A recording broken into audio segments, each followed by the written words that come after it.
તો આવા બલ્બ અને ટ્યુબલાઇટ જે રૂમમાં હશે ત્યાં પ્રકાશ ઓછો થઈ જશે. આવામાં આપણે જાણવું પડશે કે આ ગંદા ચીકણા બલ્બ અને ટ્યુબલાઇટને આપણે સાફ કઈ રીતે કરી શકીએ.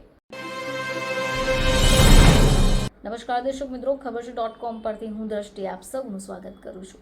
દર્શક મિત્રો, તહેવારોની મોસમ જાણે શરૂ થઈ ગઈ છે. એક પછી એક તહેવારો આવતા રહ્યા છે. હવે આવામાં ઘરની સાફ સફાઈ, ઘરની સ્વચ્છતા, સુંદરતા માટે આપણે ઘણા પ્રયત્નો કરતા હોઈએ છીએ, પરંતુ અમુક બાબતો એવી છે જેને કારણે આપણે ચિંતામાં મુકાઈ જતા હોઈએ છીએ. તો ઘણા ઘરોમાં સાફ સફાઈનું કામ જોરોશોરોથી શરૂ થઈ જાય છે. હવે બેડ, કબાટથી લઈને પડદા, ચાદર આપણે બધું જ સાફ કરી લઈએ છીએ. પરંતુ ઘણીવાર શું થશે કે ઘરને ચમકાવવાના ચક્કરમાં ઘર અને કિચનની ટ્યુબલાઇટ, બલ્બ આવી વસ્તુઓને આપણે સાફ કરવાનું ભૂલી જઈએ છીએ.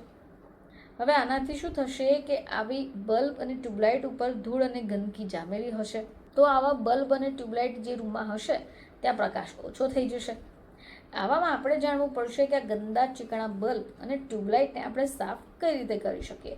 સૌથી પહેલાં તમારે એક વાડકીમાં 2 ચમચી બેકિંગ સોડા લેવાનો છે. હવે એમાં એક લીંબુને અડધું સમારી રસ નીચવી દો. લીંબુ નીચોવેલા ટુકડાને બેકિંગ સોડા ઉપર રાખો અને સાવધાનીથી બલ્બના ગંદા ભાગ ઉપર ઘસી કાઢો. તમે જોશો કે જામેલી બધી ગંદકી દૂર થઈ ગઈ અને બલ્બ ચમકી જશે. બીજી રીત, તો અડધો મગ ભરીને પાણી લઈ લો, 4 ચમચી બેકિંગ સોડા એડ કરી દો. હવે તમારે આ મિશ્રણને તૈયાર કરવાનું છે. જ્યારે બલ્બ કે ટ્યુબલાઇટ એકદમ ઠંડા થઈ જાય ત્યારે માઇક્રોફાઇબર કપડું લઈને મિશ્રણમાં ડૂબાડો અને બરાબર સાફ કરી દો. તમે જોશો કે બલ્બ અથવા આ ટ્યુબલાઇટ પર જામેલી ગંદકી દૂર થઈ ગઈ હશે. ચલો વાત કરીએ ત્રીજી રીતની.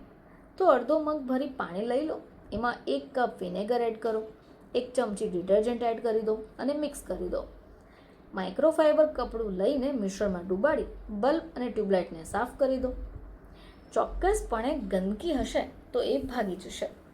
ચલો વાત કરીએ કે જ્યારે પણ તમે આ ઉપાય કરો છો ત્યારે તમારે શું ધ્યાને લેવાનું છે. તો ગરમ બલ્બ કે ટ્યુબલાઇટ ઉપર ભીનું કપડું મૂકવાની ભૂલ ન કરતા, અથવા જ્યારે પણ તમે આ બલ્બ કે ટ્યુબલાઇટ પકડો છો તો એને વધારે જોરથી પણ ન પકડતા અથવા વધારે ઘસવાનો પ્રયાસ પણ ન કરતા. સફાઈ કર્યા પછી પહેલાં સારી રીતે એને સુકાવી દો અને બાદમાં જ હોલ્ડરમાં લગાવો. તો દર્શક મિત્રો, ફરીથી તમારી સમક્ષ હાજર થઈશું. ત્યાં સુધી જોતા રહેજો ખબર છે .com.